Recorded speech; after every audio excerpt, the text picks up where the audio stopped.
suis Nelly et c'est parti pour la deuxième partie de comment tout a commencé.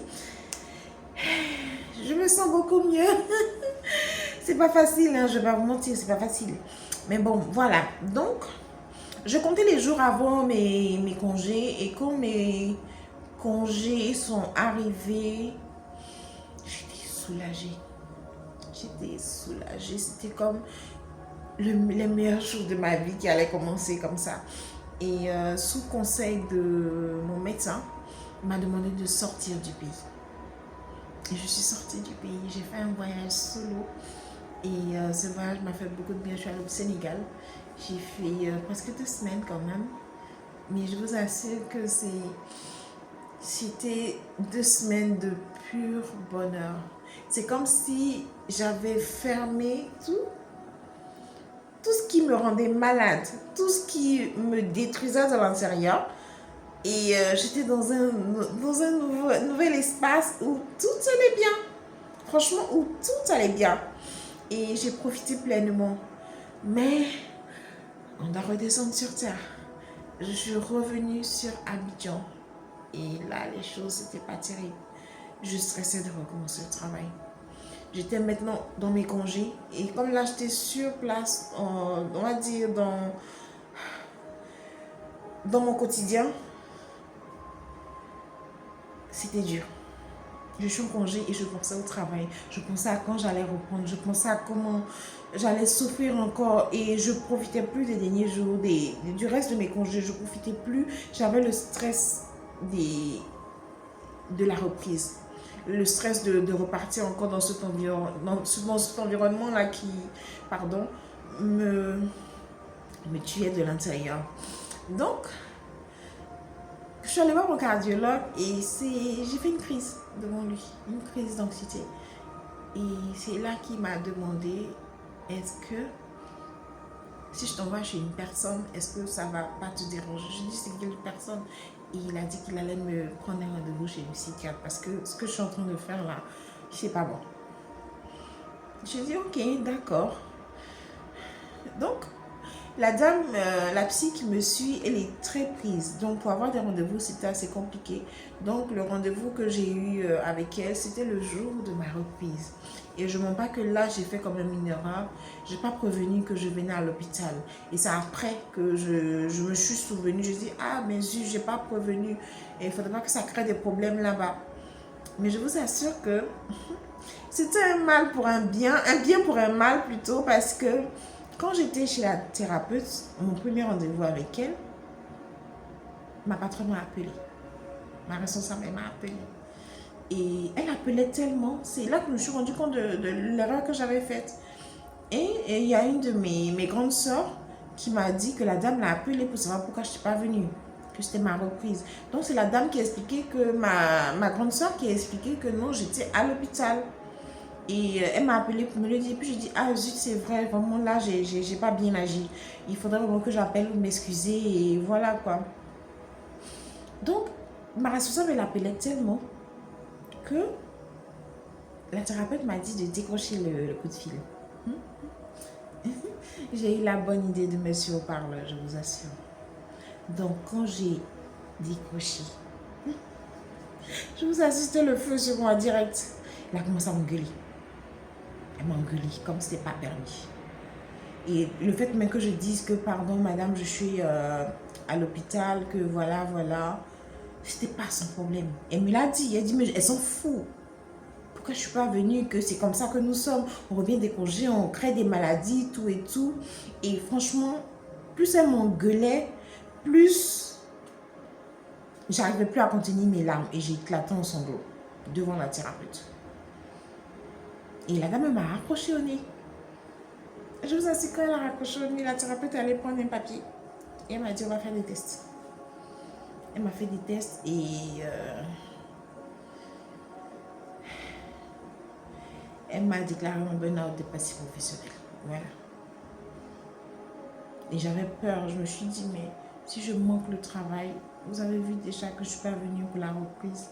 Comment ça fait? Et j'avais plus peur de ne pas d'être absente du boulot que de penser à ma santé. Et la thérapeute m'a dit, mais tu veux mourir du travail? Tu veux quoi? Que le travail te tue? Je lui ai dit non, mais si je ne vais pas au travail, et je m'inquiétais toujours du fait que si je ne vais pas au travail, c'est pas bien. C'est comme si pour moi, le fait de ne pas aller au travail, c'est comme si mon travail, ça allait, comment on appelle, impacter négativement mon équipe. Et la thérapeute me regardait et me disait, stop quoi, stop. Que si tu ne vas pas bien, tu ne peux pas être performante au travail. Et c'est comme ça que tout a commencé. Elle m'a donné 2 semaines d'abord. J'ai dû passer même par mon ancien, l'un de mes grands responsables, pour pouvoir prévenir ma responsable d'agence. Et il a su atténuer. Et bon, limite, elle s'en foutait, hein, elle me l'a dit dès le départ. Elle s'en foutait. Donc c'est commencé par 2 semaines, 2 semaines. Au fur et à mesure, les choses sortaient. Et vraiment, la première année, ça a été difficile. J'étais au plus mal. J'étais au plus mal. On a commencé avec un traitement d'antidépresseurs, un traitement d'anxiolytique et de somnifères parce que je ne dormais plus. Je n'arrivais plus à dormir. Je pouvais rester éveillée des jours sans dormir. Et ma santé se dégradait au fur et à mesure. Et franchement, ça a été dur.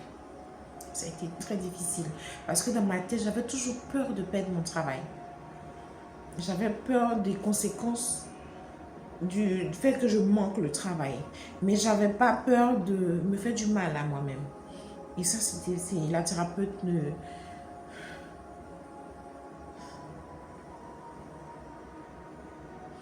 Elle voyait comment j'allais pas bien, tout simplement. Elle voyait juste comment j'allais pas bien. Et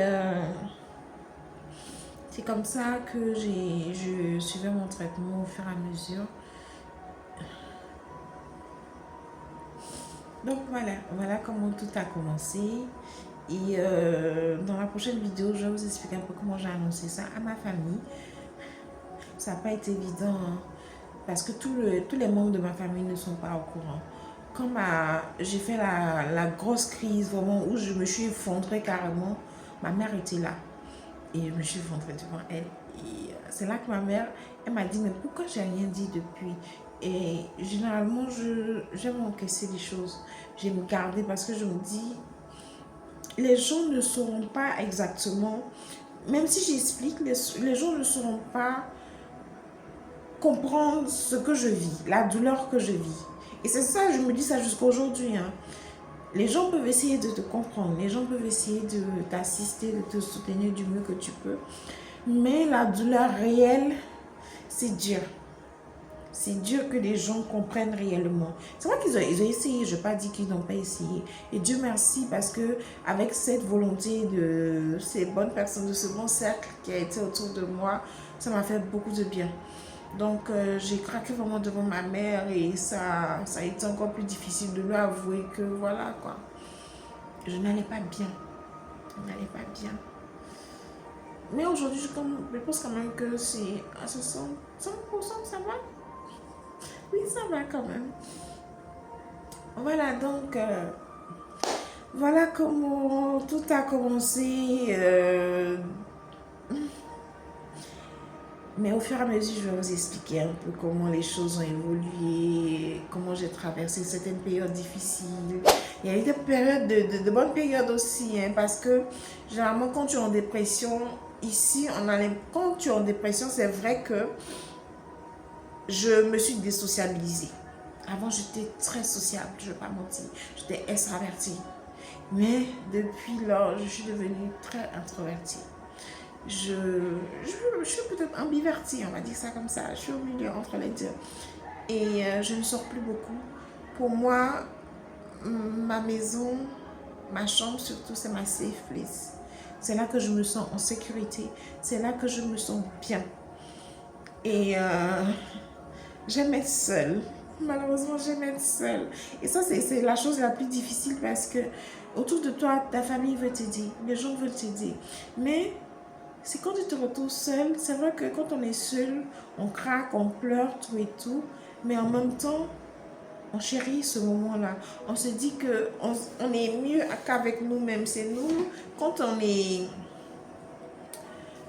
Si c'est nous, quand on est avec nous-mêmes, avec notre propre personne, qu'on arrive à s'épauler. Je vais dire ça comme ça. Donc, voilà. C'est pas facile d'en parler toujours. Mais c'est mieux qu'avant. Avant, je pleurais quand j'expliquais. Mais maintenant, je pleure plus. Donc, oui, ça va quand même. C'est vrai que j'ai les yeux un peu rouges. Mais bon, je vais aller voir mon ami. Les choses vont bien se passer. Au fur et à mesure des vidéos, je vous expliquerai un peu comment les choses ont évolué. Comme j'ai dit, comment j'ai dû annoncer ça à ma famille, à mes amis.